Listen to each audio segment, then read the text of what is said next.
everybody. I wanted to talk today about working for bad contractors and how to identify if you work for a bad contractor.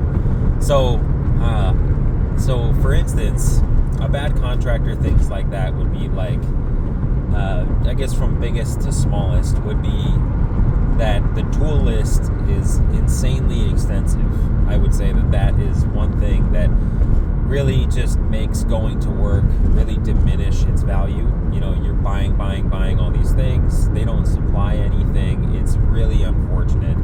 And it can just really be a really difficult time for you to actually make your time profitable. So that's one thing. If you have to buy a lot of tools, there's a lot of contractors that you could jump ship to that don't require such an extensive tool list. You're going to work to make money. You're not trying to prove that you have an armada of tools. So that's one sign. It's a big sign in electrical. Another sign, and I think this is sort of just a trait of construction generally, is that you work like really awful hours or are sent to job sites very far away and there's no additional compensation. So that is another sign of like a bad contractor. Like they don't accommodate you. They don't have additional pay scales for working overnight would be another thing. So just something to keep in mind. Like if your contractor's making you do that, you should probably consider jumping ship if you can. It doesn't mean like quitting instantly. It could be just planning for the next step. So working strange hours or not getting pay differential for working overnight, that would be a sign. Another thing would be if you are for instance, you're like have terrible like planning. Like if they just are really terrible, like you find yourself like constantly undoing work because like someone doesn't know what they're doing, like that would be a sign you should maybe at least jump job sites or maybe get out from under a particular foreman, because there are a lot of situations that happen in construction where you are told to do something and then you notice that like things are slipping in management, and if there's a lot of things that are like slipping in management, for instance, if you're not on a schedule or if someone likes to do a lot of like relaxed slack sort of work where they're not really on it, they're not really on the tasks.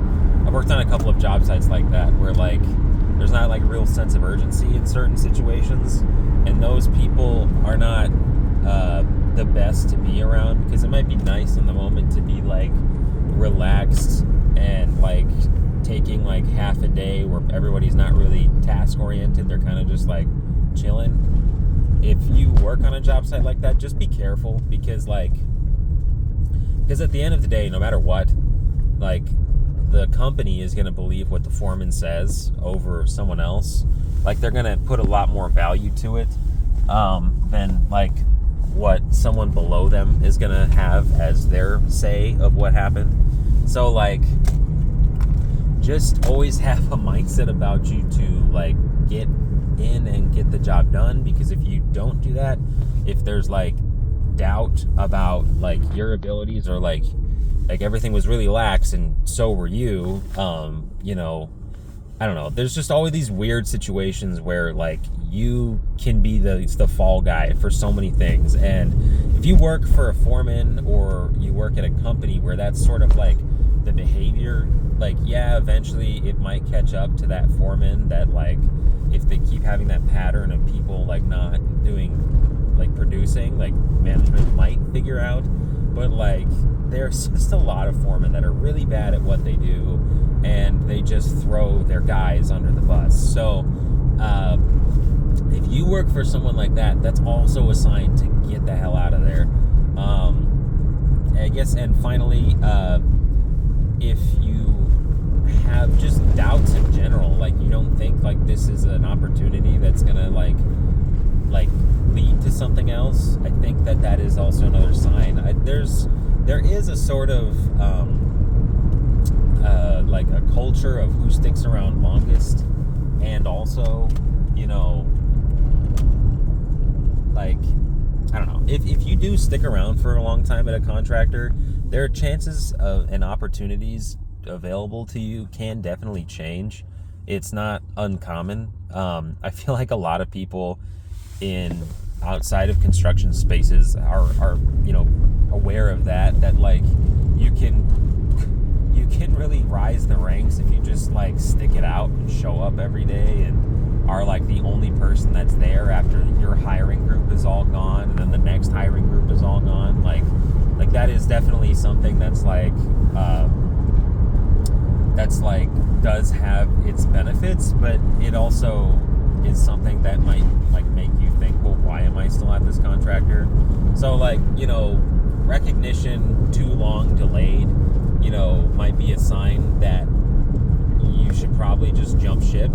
But there's also some people that like if your lifestyle is like you're definitely going to be very stable in the area that you're in for like a considerable amount of time, you don't have any prospects of moving anywhere else or changing states, that's an option to you, and you can totally do that, and you might find some success from it. But at the same time, get out of your comfort zone and check and look around and see what's available, what the market rate for your wage is at different companies, who's really pushing the envelope in terms of actually providing for their employees like a living wage where you can actually like save and do all this stuff. So that's definitely something that I would consider as like a reason to jump ship. If you like do not see any of those things in your company, like consider moving. And not saying that people don't get benefits from just hanging around real long. That's probably how most foremen get in their position, is just someone who's been there consistently, because they're not the best and the brightest, really.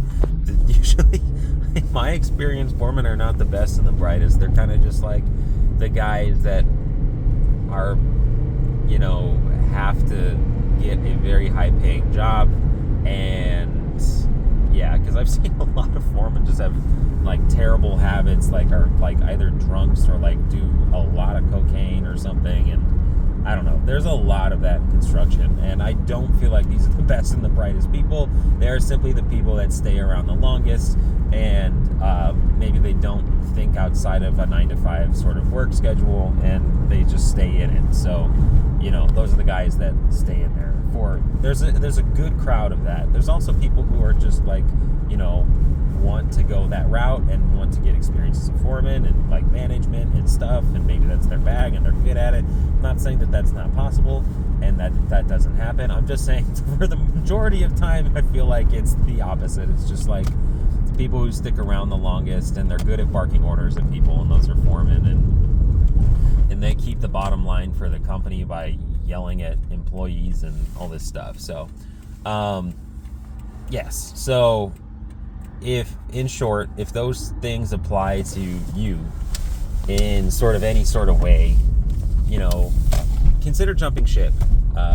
It's a very good idea to identify if you work for a crappy contractor, and be aware of that and know your prospects and make a change if possible. So that's my advice for you all, just as some identifiers to see if you work for a piece of shit contractor. So I hope you guys enjoyed this one. I'll catch you all on the next one. Thanks for listening.